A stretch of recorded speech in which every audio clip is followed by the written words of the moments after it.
దేవి తత్వ సంబంధమైనటువంటి పేరు. దేవి అంటే రెండు అర్థాలు ఉంటాయి. దివ్ అంటే కాంతి, దేవతలు అంటాం కదా. విశేష కాంతి అంటే ఎంత కాంతి అంటే ఆవిడ అనుగ్రహిస్తే రూపం కనపడుతుంది, లేకపోతే నిజానికి కళ్ళు బైర్లు కమ్మడమే తప్ప రూపం కనపడదు. అప్పుడు ఏం చేయాలంటే ఆ రూపాన్ని చూడడానికి కావలసిన శక్తిని కంటికి ఇవ్వాలి ఆవిడ, లేకపోతే మాంసచక్షుగా శక్తి ఉండదు. ఇప్పుడు ఉదయిస్తున్న బింబం ఎర్రబింబాన్ని చూసి పొగడకూడదు, నారింజ రంగు పొందినటువంటి సూర్యబింబాన్ని చూస్తారు. మధ్యాహ్న బింబాన్ని చూడగలమా కంటితో? గ్రీష్మ ఋతువులో చూడలేము, కంటికి శక్తి చాలదు. అనంత కోటి సూర్యులు ఉదయిస్తే ఎలా ఉంటుందో అలా ఉండేటటువంటి అమ్మవారి రూపాన్ని చూడడానికి కంటికి శక్తి సరిపోతుందా? సరిపోదు. అప్పుడు ఆ రూపాన్ని చూడడానికి కావలసిన శక్తిని కంటికి ఆవిడ ఇవ్వాలి. అందుకే మీరు చూస్తే ఒక్కొక్కసారి ఒక్కొక్క రూపాన్ని ధరించినప్పుడు ఈశ్వరుడు దివ్య దృష్టినిచ్చి చూడడానికి అవకాశం ఇచ్చాడు అంటారు. మహాభారతంలో రాయబారానికి కృష్ణ పరమాత్మ వెళ్ళినప్పుడు విశ్వరూప సందర్శనం చేయించాడు. విశ్వరూప సందర్శనం అంటే అన్ని వేళలా ఒకేలా ఉంటుందని అనుకోకూడదు. విశ్వరూప సందర్శనం ఆ సందర్భాన్ని అనుసరించి ఈశ్వరుడు ఎటువంటి రూపంతో ఉండి అది చేస్తున్నాడో చూపిస్తాడు. ఒక్కొక్కసారి ఈ జగత్తునంతటిని భక్షిస్తున్న స్వరూపం కనపడుతుంది, దాన్ని అర్జునుడే చూడలేకపోయాడు. చూడలేక ఈ బాబోయ్ నేను చూడలేను, ఉపసంహారం చేయమన్నాడు. ఒక్కొక్కసారి సమస్తము తన యందు నిండి నిబిడీకృతమైనట్టు కనపడతాడు. భాగవతంలో యశోదకు కనపడ్డాడు అలాగా. కలయో ఇష్టవమాయయో ఇతర సంకల్పార్థమో సత్యమో తలపన్నేరక ఉన్నదాననో అని ఆవిడ ఆశ్చర్యపోయింది.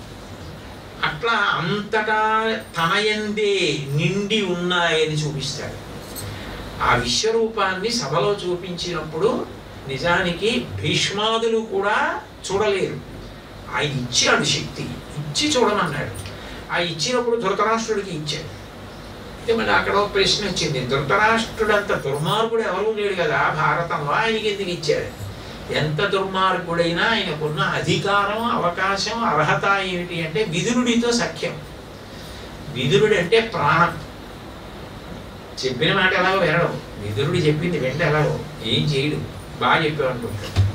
కానీ విదురుడిని వదిలి ఉండలేడు. ఆ ప్రేమ ఉంది, అస్సలు ఉండలేడు విదురుడు లేకపోతే.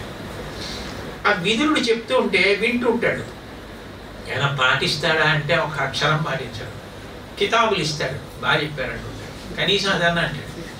కాబట్టి ఆ పాటి భక్తి ఒక సజ్జనుడి పట్ల ఉంది, సత్పురుషుడితో కలిసి ఉంటావు, అందుకని నీకు విశ్వరూప సందర్శన అధికారం ఇచ్చానని దివ్య దృష్టిని ఇచ్చాడు. అంటే సత్సంగం ఎంత గొప్పదో, సత్పురుష సహవాసం ఎంత గొప్పదో భారతం నిరూపణం చేస్తుంది.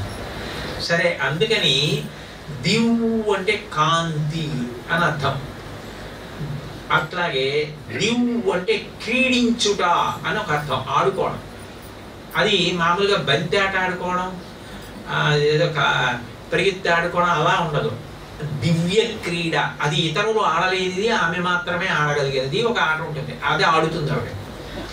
ఆవిడ కాంతి అంటే స్వామి కేనోపనిషత్తు గురించి మాట్లాడుతున్నారు. అది ఇంకా ఆ భావన ఆయన నుండి అలాగే జాలువారుతోంది.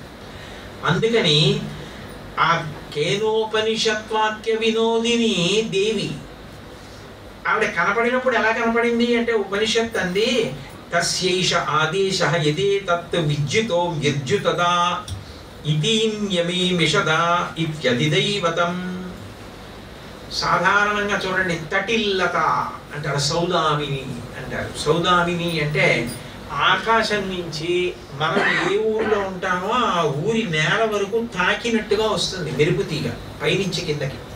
మీరు మేడ మీద నించుని చూస్తున్నారు అనుకోండి, వర్షం పడే ముందు మెరుపు తీగ ఆకాశంలోంచి భూమి వరకు, కాకినాడలో నేల వరకు దూరంగా పైనుంచి కిందకి ఒక తీగ లాగా కనపడుతుంది. ఊరంతా ఒక్క క్షణం కనపడుతుంది. ఆ మెరుపు తీగని నిజానికి మీరు కంటితో ఎక్కువసేపు చూడలేరు. ఒక మెరుపు తీగ కాంతిలో పట్టణం అంతా ఒక్కసారి కనపడి అయిపోతుంది అంతే. కానీ తటిల్లత అంటారు, సౌదామిని. ఆ మెరుపు తీగ ఎలా ఉంటుందో అటువంటివి కోటాను కోట్ల మెరుపు తీగలు ఒక్కసారి కనపడ్డాయి అనుకోండి, అది తట్టుకోగలమా? అట్లా కనపడింది ఆవిడ. కనపడినప్పుడు అది హైమవతి, అది ఉమ.